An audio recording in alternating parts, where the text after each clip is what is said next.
c'est tout bon, ok. Bah écoutez, de toute façon on est prêt, là on attend globalement, on attend 16h et le début des interviews des membres du jury. Donc il y en aura 4 cet après-midi, entre 16 et 18h. Il y aura Caroline Loiseau, Roxane Killa, Morgane Falaise et Michael Newton, voilà, qui nous ont fait l'honneur et le plaisir d'accepter de faire une petite interview cet après-midi. Donc on va les attendre tranquillement. À quelle distance Donc là ils ne m'entendent pas dans le guetteur. Si jamais vous avez des questions, n'hésitez surtout pas à les poser dans le chat. Et je me ferai le relais des questions auprès de Caroline Loiseau, bien sûr. Je vous propose de commencer, si tout le monde est prêt. William, c'est bon pour toi? Oui. C'est tout bon, pas de soucis, voilà. On vous écoute avec attention. Très bien. Allez, on démarre direct. Il faut démarrer par un membre du jury. Donc, merci Caroline d'avoir accepté de faire partie du jury de cette Game Jam des Rendez-vous de l'Histoire 2023. Ce que je te propose là, c'est pour les jammers et les spectateurs qui nous écoutent, c'est de mieux te connaître. On va faire une petite interview pour savoir un peu qui tu es, ce que tu fais dans la vie, et on va un peu mieux comprendre pourquoi est-ce que ta vie, ton œuvre, à faire partie du jury. Voilà. Donc, est-ce que tu peux te présenter juste en quelques mots et après on reprendra un peu ton parcours précédent. D'accord, ok. Donc, je suis Caroline Loiseau, je suis professeure d'histoire-géographie depuis maintenant 14 ans. Et voilà, j'enseigne actuellement à Nantes, alors qu'avant, j'ai fait 12 ans en région parisienne. Voilà, concrètement. Alors, comme je disais, on va revenir un petit peu en arrière. Donc, tu es devenu professeur il y a 14 ans, c'est ça? Tu avais passé le concours CAPES ou... Voilà. Est-ce que tu as toujours su que tu voulais être prof, ou c'était un hasard de circonstances, ou c'était... Voilà. Alors, en fait, c'est un rêve que je vis tous les jours, parce que je rêvais d'être professeur d'histoire-géographie depuis la classe de 5e. Donc, du coup, d'accord. je me suis dit, tiens, je vais faire ça de ma vie. Donc, ça n'a pas été facile parce que j'étais vraiment pas très bonne à l'école. D'accord. Et donc, du coup, ça a été compliqué pour moi de comprendre un peu ce qu'on attendait, surtout à la faculté les premières années. Et puis, en fait, quand on est motivé, quand on est poussé par son rêve et qu'on fait preuve de persévérance, vient le moment où on y arrive. Donc, du coup, j'ai pu passer le concours, non sans difficulté, je l'ai eu. Et quand j'ai décroché ce fameux sésame qui est la certification, je me suis dit, c'est trop bien. Maintenant, je vais pouvoir vivre mon rêve, mais maintenant, je fais quoi? Une fois qu'on a passé un grand truc, c'est un peu... Bon, voilà. Et maintenant, qu'est-ce qui se passe?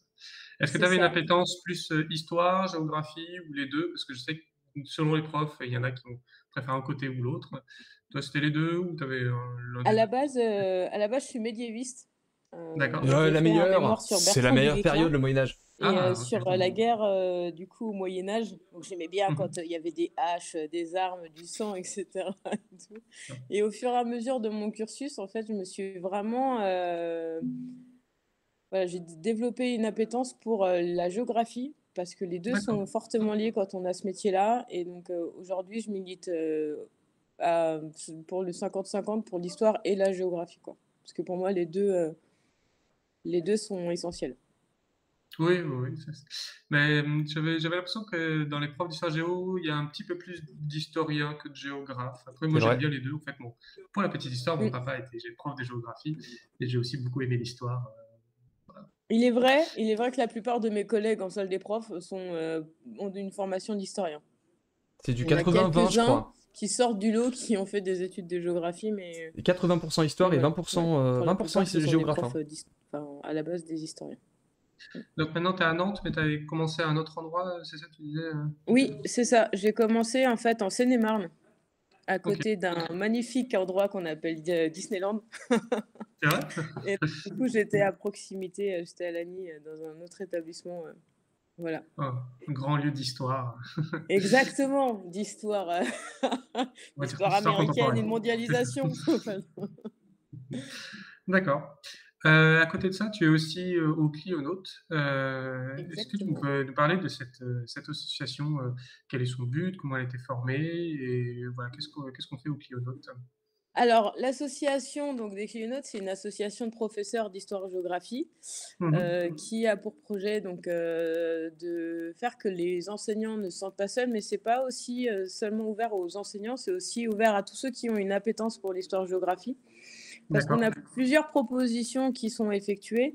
Dans un premier temps, il y a tout ce qui est la création de séquences pédagogiques aussi. Il y a la préparation au concours de recrutement.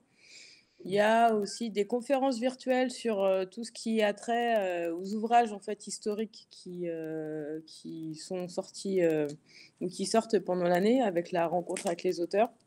D'accord. Et puis, voilà, il y a l'accompagnement aussi au concours.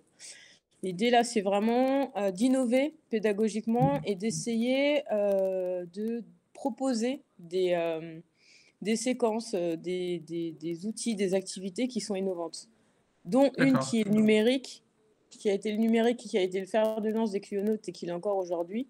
Et puis avec des personnes qui sont remarquables et qui font un boulot monstre, dont William que vous connaissez, qui lui a vraiment développé l'aspect voilà, du jeu vidéo et sa démocratisation dans la salle de classe. Les Et Clionautes, donc, c'est un soutien voilà, cette indéfectible d'histoire association en des jeu. profs d'histoire géo, c'est vraiment une association qui a pour but de fédérer, de développer en fait un sentiment d'appartenance, parce que souvent quand on est en classe, on se sent seul.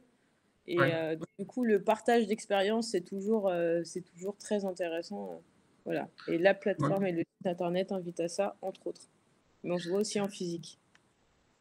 Euh, c'est vrai qu'on ne le sait pas toujours hors milieu scolaire, mais enfin, moi je pensais quand j'étais à l'école que les profs ils avaient un programme hyper détaillé et quand ils arrivaient voir les élèves, quand ils arrivaient devant les élèves, ils avaient le programme du ministère, il suffit juste qu'ils prennent les lignes et qu'ils fassent Et ce qui est non! écrit. Et en fait, non, en fait, il y a quand même Et une non! certaine liberté à partir du programme du ministère pour organiser ces séquences pédagogiques. Donc, on suit à peu près le programme, donc il y a quand même Oui, quand même. voilà, On est censé définir. Hein. c'est pas aussi directif qu'on peut l'imaginer en dehors des profs.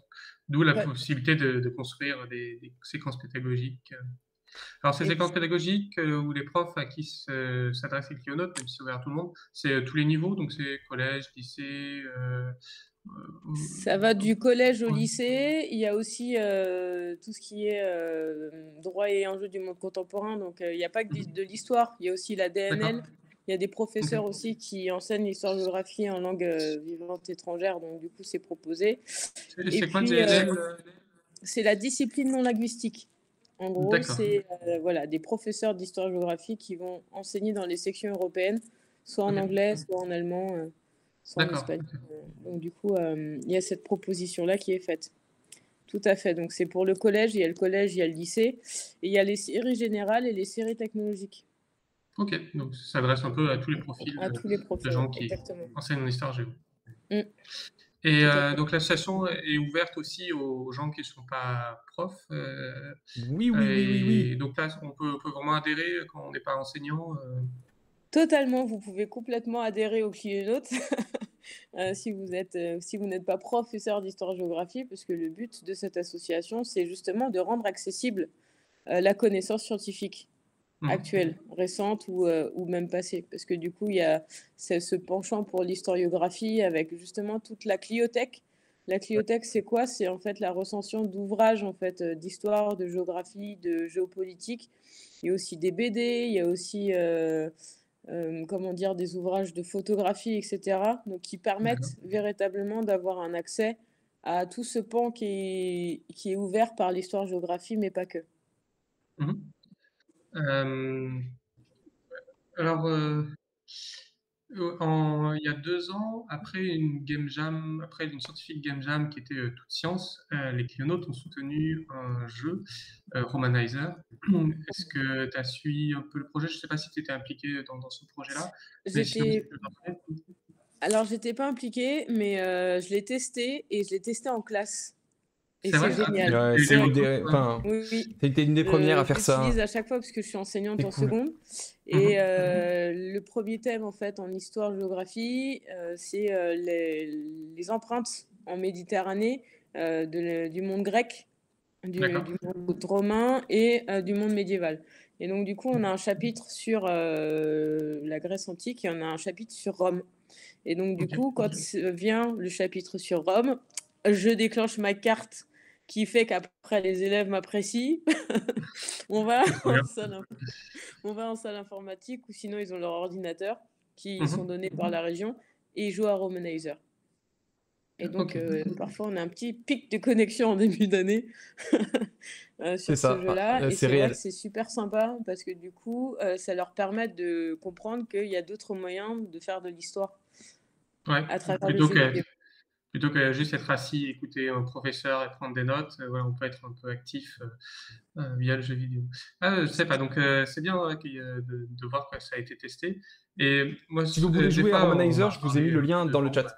j'utilise le jeu vidéo en classe, c'est super, mais on est limité par l'aspect technique, enfin, vraiment des questions terre à terre. Hein. C'est en dehors de l'aspect pédagogique et que ça Non, peut c'est être pas vrai. intéressant ou pas. Le matériel de Juste Geeknat est parfait. avoir des ordinateurs pour On tout le est prêt, monde. on est parfaitement équipé. Combien de temps est-ce qu'on laisse aux élèves? Est-ce qu'une heure c'est suffisant pour faire tout ce qu'on veut, etc. Donc toi, quand tu as fait ces séquences-là, c'était un élève par ordinateur ou plusieurs élèves par ordinateur?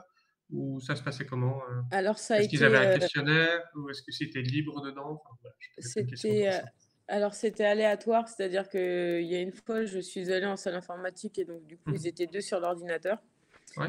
Il y en a une autre, ils avaient tous des ordinateurs fournis, en fait, donc du coup, ils étaient tous sur la plateforme et à chaque Mhm. fois, ils avaient, en fait, je leur présentais tout ce qui est, la romanisation Ouais. Mhm. et donc du coup, ils avaient des petites questions pour le jeu, mais sachant que quand on déclenche une action sur Homonizer, des fois, les conséquences sont pas pareilles. Du Ouais. coup, l'idée, c'était vraiment qu'ils soient en autonomie devant le jeu et après, on faisait un retour sur qu'est-ce que vous avez compris, quels sont Mhm. les éléments, en fait, qu'on peut retenir et après, je faisais un retour sur les concepts, Ouais. voilà. Donc du coup, voilà, tout simplement. Oui, c'est vrai qu'on a parlé vite, mais peut-être qu'on faudrait qu'on décrive un peu plus en détail pour les spectateurs. Donc le jeu dont on parle, c'est un jeu qui s'appelle Romanizer, où c'est un jeu où on suit l'adoption d'une déesse qui s'appelle Cybèle, qui vient de, je sais plus, Mésopotamie, je crois, dans le panthéon romain. Donc notre but en tant que joueur, c'est de faire adopter cette déesse pour qu'elle soit bien intégrée dans le panthéon romain et qu'elle ne soit pas rejetée par la population. Donc là, il faut qu'on influence des poètes, organise des festivals, etc. pour que ce soit ça. Donc on a une série d'actions et puis en fonction de nos actions, avec des petits éléments perturbateurs, ça va être, on va gagner ou perdre. Voilà, c'était une petite parenthèse sur la description de ce jeu. Et voilà, le jeu a été soutenu par les Clionautes. Le développement de ce jeu a été soutenu par les Clionautes. Oui, donc c'est ça. Donc toi, ce que tu faisais, c'était une séquence d'une heure, à peu près une séance d'une heure, où voilà, on met les élèves, ils peuvent faire quelques parties, soit tout seul, soit en binôme, et après il y a un débrief en Si vous classe avez des questions, sur n'hésitez pas ce à qui a les été mettre dans le appris. chat pour que je puisse les poser Exactement. à la C'est un peu fin ça. Oui, de tout l'entretien. à Et, fait. et tu Exactement. disais que les élèves, ils apprécient, tu disais qu'après, ils t'aiment bien quand une fois que tu as fait ça. Hein. Donc, Plus un peu, oui, plus un peu. Enfin, il y c'est un a peu un retour blaguant. parce que du coup, ça les sort justement du document, du fameux PowerPoint du professeur avec des petits gifs animés ou de l'activité sur papier où ils ont le texte à lire, extraire des informations du document, etc. Donc il y en Ouais. a qui sont réceptifs parce que eux-mêmes ils font de la programmation sur Python, ils sont amusés sur SketchUp, etc. et tout. En Parce qu'on a seconde déjà? aussi Ouais. ouais, en seconde déjà, ouais, il y en Ah, a qui sont déjà bien chauds. Mais après, j'ai un public qui est. J'ai été dans des établissements où les élèves étaient vraiment sympathiques. Enfin voilà. J'ai pas eu de problème de discipline. Ouais. Mis à Salut part ce matin Somnir! où il y a Salut des gamins Somnir, qui jouaient avec des bienvenue! bombes lacrymo dans le couloir, mais, mais c'est C'est autre chose. des Euh, joies. c'est une autre ambiance. Mais sinon, voilà, c'est des élèves qui étaient quand même réceptifs et qui étaient parfois beaucoup plus performants sur le numérique que moi-même. D'accord. Donc ça, Est-ce- c'est aussi un point en fait intéressant. C'est-à-dire que là, on a de plus en plus d'élèves qui vont avoir une maîtrise de l'informatique et du numérique qui Mhm. parfois nous dépassent, même s'ils ne connaissent pas les codes. C'est-à-dire la Ouais. charte du numérique, quand on leur en parle, les RGPD, le respect de la vie personnelle, bon bah ça Ouais. c'est ça c'est notre devoir de pédagogue de leur montrer. mais savoir se débrouiller, etc. et tout, être sur Twitch. Moi, je sais, enfin, personnellement, expérience personnelle, même l'année dernière, quand je disais à mes élèves que j'étais sur Twitch et Discord, mais en fait, Ouais. on a les gros yeux. Et genre, waouh, C'est mais clair. madame, vous connaissez, mais vous suivez qui en live, etc. Et tout. Enfin, c'est très drôle parce que du coup, ils ont un déconnexion. Pour eux, le prof d'histoire-géographie, en fait, S'il il est lit des has-been de livres base. et il passe son temps à la bibliothèque. C'est pas Ouais. un être humain Il a du vu leur côtelé. qui est Des doué loisirs. dans le numérique et qui a des loisirs. Donc c'est ça qui est aussi intéressant. Ouais, je me Avec- souviens, quand tu es au collège ou au lycée, si on voyait un prof dans la rue qui allait faire, je sais pas, sa vie, aller faire des courses ou quoi que ce soit, Mais bien après, sûr. c'était l'événement le lendemain, tu dis, hey, on a vu le Vous savez, prof quand ils vous dans la croisent, rue. quand vos élèves vous croisent Oui. au rayon papier toilette, vit. là, il y a un petit a moment de une- gênance quand même. Je une vous existence garantis, comme tout le monde. c'est du vécu. Ta vie n'est pas à la Exactement. bibliothèque ou dans la salle de classe à préparer des cours et à corriger des copies, même si des fois ça prend du temps. Mm. Alors, est-ce que tu as eu d'autres expériences sur le jeu vidéo en classe, des retours ou des partages d'expériences d'autres personnes? Enfin, qu'est-ce que tu penses de l'utilisation du jeu vidéo en classe? Donc là, on a parlé de l'exemple spécifique de Romanizer et tout, mais si quelqu'un, un prof, voulait se mettre à faire du jeu vidéo en classe, qu'est-ce que tu pourrais lui dire comme conseil ou mise en garde ou quoi? Qu'est-ce que tu penses Alors, de tout ça? comme conseil pour justement enseigner avec les jeux vidéo, c'est de ne pas avoir peur, de commencer par des choses qui sont simples, une petite activité sur une séquence, mais d'essayer. Parce que Ouais. justement, ça va lui permettre de voir que ça peut fonctionner avec les élèves. Il y a des classes qui sont réceptives. La mise en garde qu'il y a à faire, ben, c'est tous les travers de ces réseaux sociaux. C'est-à-dire Ouais. que quand ça dépasse le cadre légal, ben, c'est un peu compliqué parce qu'on peut avoir des haters, ça existe partout. Et puis C'est-à-dire, après, il y a... si on fait un jeu vidéo en ligne, c'est ça, multijoueur, Voilà, en c'est ça, deux, ça peut exactement. vite garantir, d'accord. Mais en vrai, on Après, peut si on a travailler un jeu d'autres solo, il y a compétences en peut-être moins de parlant risques. sur le jeu multijoueur. Enfin, on va pas forcément les faire Et jouer, mais puis il y a des trucs à surtout, dire. ben, essayer de voir pour préparer sa séquence les outils pédagogiques et le matériel qui est en classe est disponible de manière à ce que la séance se passe bien. Et Ouais. ne pas hésiter à demander des conseils et aller voilà, se renseigner Prendre des auprès retours. de personnes, voilà, de personnes ressources dans les services départementaux ou sinon auprès en fait de leur comment dire de leur père, voir s'il y a des gens qui sont plus à l'aise avec les jeux vidéo et qui Ouais. pourraient justement faire une séance en interdisciplinarité avec eux. Parce que l'idée, c'est de tester et en testant déjà soi-même en tant qu'enseignant la séance, on se rend compte que c'est faisable et après la transposer après pour les élèves, ça l'est encore plus. Donc, D'accord. première chose, ne pas avoir peur. Deux, tester en fait la séquence. Demander de l'aide auprès de personnes ressources s'ils en connaissent. Ouais. Avoir le matériel et puis après faire un retour d'expérience parce que les élèves ont aussi des choses à dire et des choses à proposer. Ils peuvent être force de proposition. Quand on parle de jeux vidéo, on pense tout de suite, enfin les élèves me le disent tout de suite, ils pensent à Assassin's Creed, à ce genre de choses. Donc là, il y a un outil, une mine d'or, parce que parfois ils font de l'histoire sans le savoir. Ouais. Et ils font de la géographie sans le savoir. Et Est-ce donc, que ça, c'est juste faire des ponts entre ce que eux ils ont comme activité à l'extérieur et ce que ça peut leur apporter de suivre les cours d'histoire-géographie en fait. C'est là où ça se rejoint et je trouve que c'est une vraie force, les jeux vidéo pour ça. est-ce que ça va avoir une distance? Parce qu'un jeu vidéo, il y a toujours une adaptation par rapport à l'histoire. Ça peut jamais être une simulation parfaitement réaliste, quoi, comme toute œuvre de fiction. Est-ce que les élèves, en seconde au minimum, ils arrivent à avoir cette distance en disant, OK, là, je joue à un jeu. Ce que je vois, c'est peut-être une adaptation pour que ça devienne un jeu. Est-ce que ce fait-là qu'on me présente, est-ce qu'il est réaliste? Est-ce que parce qu'en fait, je pensais là en particulier dans Romanizer, il y a des petits dessins qui accompagnent les événements. Et souvent, c'est des petits dessins un peu humoristiques qui font référence à eux-mêmes de Internet et tout. Est-ce que les élèves, ils arrivent à avoir un peu cette distance ou pas? Comprendre que ça reste une œuvre de fiction et pas, voilà, et pas un document historique comme pourrait une simulation, ce genre de choses. C'est une question un peu vaste, hein, je sais. Oui, oui, non mais en fait ce qui est important là, c'est justement l'éducation au sourcing. C'est-à-dire que concrètement, c'est leur faire poser un regard critique sur le support qu'ils utilisent. Et donc, pour nous, c'est essentiel en histoire géo comme dans toutes les autres matières, mais spécifiquement à la nôtre, avant de jouer à quelque chose, enfin avant de jouer à un jeu vidéo ou avant d'avoir un document en main, un film, etc., on présente la source, on présente le Ouais. contexte d'élaboration. Et donc cette mise en contexte leur permet, voilà, d'avoir le recul, même si après ils vont être à fond dans le jeu, etc. Il y a eu en fait cette phase d'éducation à d'où provient la source, par qui elle a été faite, etc. Et tout. Et Ouais. donc, bah, ça fait partie de notre rôle et c'est quand même essentiel. On a toujours cette critique externe du document, même si eux n'aperçoivent pas sur le moment, Ouais. c'est fait quand même. Mais c'est bien, après, ça fait aussi de l'éducation aux médias, quelque chose de très utile Exactement. aujourd'hui. Donc, voilà, l'analyse de la source de quand on nous donne une information, voilà, d'où est-ce qu'elle vient, comment elle a été produite et autres. Tout à fait. Est-ce que tu seras présente au Festival des Rendez-vous de l'Histoire cette année à Blois? Oui, je serai présente puisque donc, je suis trésorière de l'association des clionautes. J'ai eu la chance d'avoir l'autorisation de mon chef d'établissement pour venir à Blois.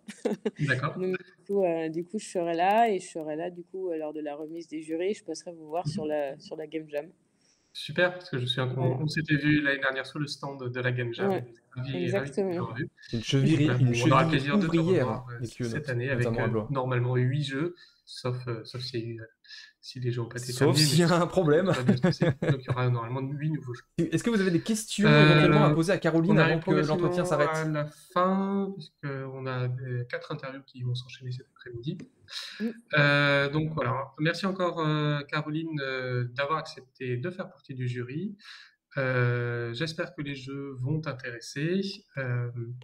Et merci d'avoir participé à cette interview qui est sur Gazertown ici et aussi en parallèle diffusée sur Twitch, sur la chaîne Twitch de Histoire en jeu. Ok, super. Merci à vous pour votre invitation et à très vite pour de nouvelles aventures. À bientôt. On fait une petite pause, je coupe le son, je vous mets la musique d'attente pour qu'on fasse la transition vers la deuxième interview.